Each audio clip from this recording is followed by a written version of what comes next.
একটা বারোদের উপর দাঁড়িয়েছিলাম।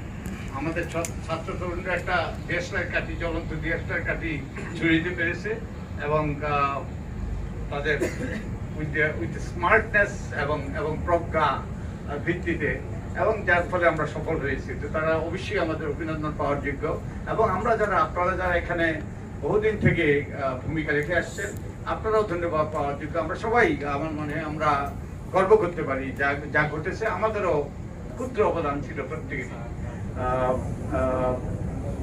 এই যে মাদার তেরেসা একবার বলেছিলেন যে এই যে সমুদ্র, এই সমুদ্র অপূর্ণ থেকে যেত যদি আমার ক্ষুদ্র ওই যে ড্রপ অফ ওয়াটার যদি না পড়তো। তো আমরা প্রত্যেকেই আমাদের পক্ষ থেকে আমরা করেছি, আমার মনে হয় সেটা গুরুত্বপূর্ণ ভূমিকা পালন করেছি।